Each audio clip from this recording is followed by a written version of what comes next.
Assalamualaikum warahmatullahi wabarakatuh. Perkenalkan, nama saya Tasya Juniatama dari Prodi Manajemen kelas reguler B atau 2. Di sini saya akan menjabarkan tentang toharoh atau sesuci. Pengertian toharoh. Toharoh menurut bahasa berarti bersuci.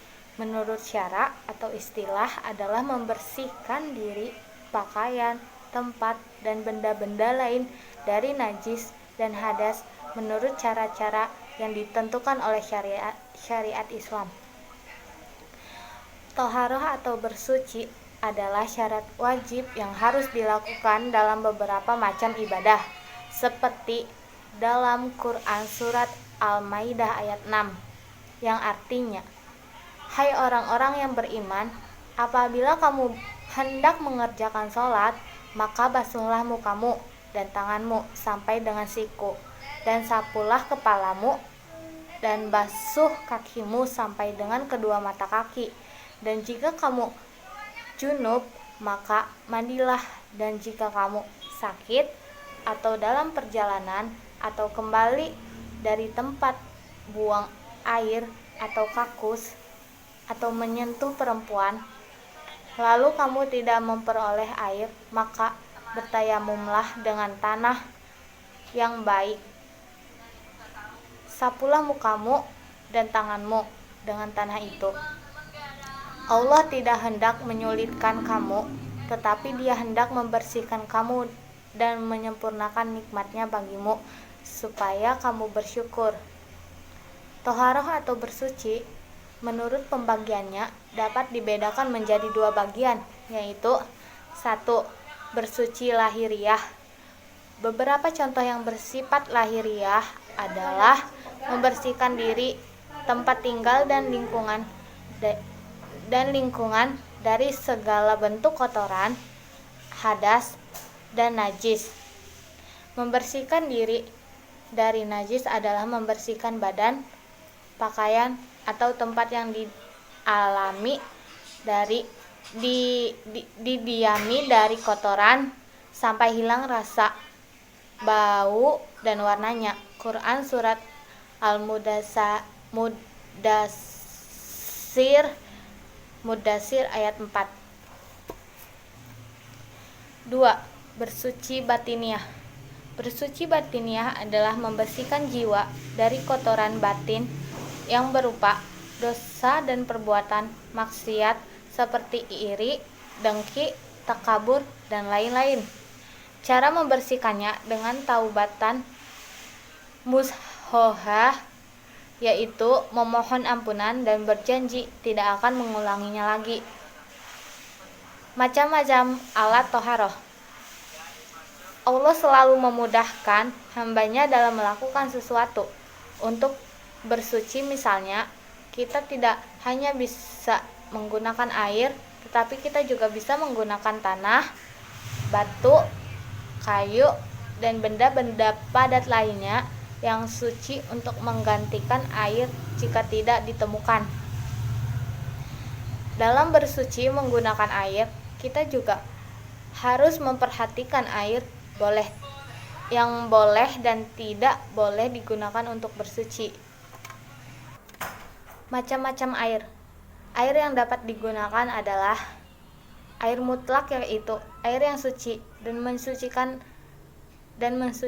yaitu air 1. Air hujan, 2. Air sumur, 3. Air laut, 4. Air sungai, 5. Air danau atau telaga, 6. Air salju, 7. Air embun.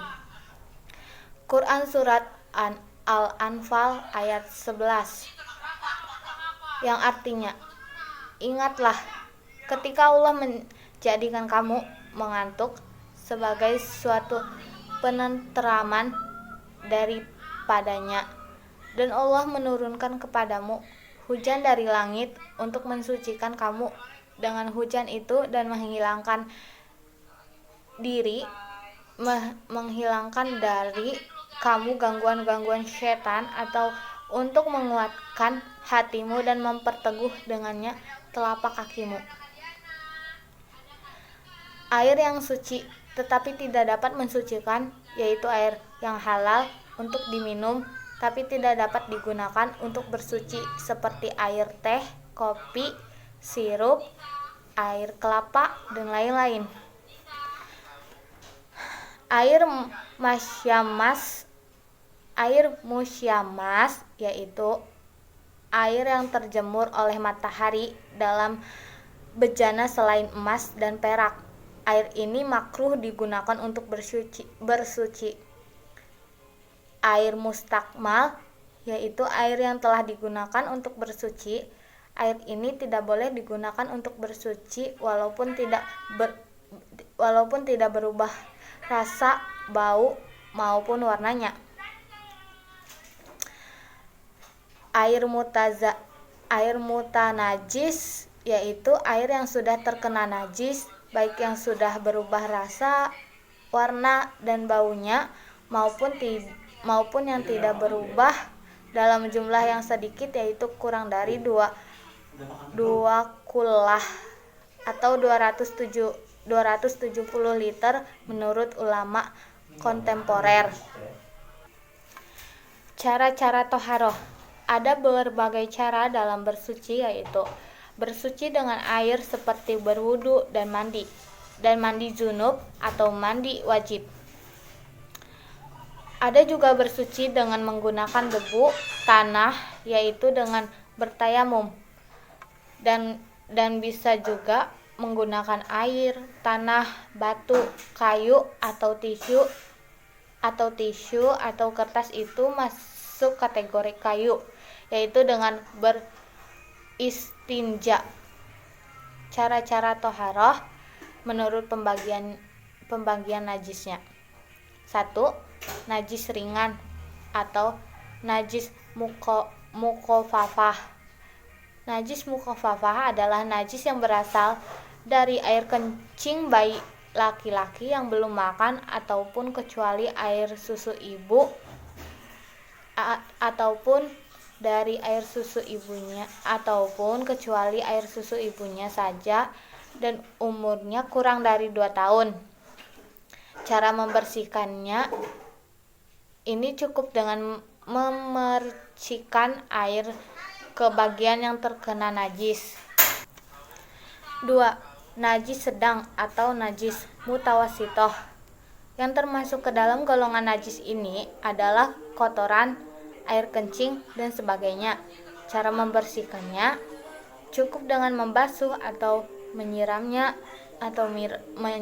dengan air sampai najis tersebut hilang, baik rasa, bau, dan warnanya. 3. Najis berat atau najis mugoladoh. Najis berat adalah suatu materi yang kenajisannya ditetapkan berdasarkan dalil yang pasti atau qot'i, yaitu anjing dan babi. Cara membersihkannya yaitu dengan cara menghilangkan barang najisnya terlebih dahulu, mencucinya dengan air bersih sebanyak 7 kali dan salah satunya dengan tanah atau batu. Syarat-syarat wajib toharoh. Mensucikan segala sesuatu yang terkena oleh najis, baik badan, pakaian, maupun tempat hukumnya adalah wajib. Jika mensucikan pakaian dan tempat hukumnya wajib, maka terlebih lagi untuk mensucikannya badan, karena mensucikan badan merupakan syarat mutlak untuk bisa melaksanakan sholat dan berbagai kewajiban ibadah lainnya. Adapun syarat-syarat wajib toharoh adalah sebagai berikut. 1. Beragama Islam. 2. Mempunyai akal sehat atau tidak gila. 3. Sudah baligh. 4. Suci dari haid atau nifas. 5. Sudah masuk waktunya. 6. Ada air atau alat untuk bersuci lainnya. 7. Mampu untuk melakukannya. Sekian saja penjabaran dari saya, kurang lebihnya mohon maaf.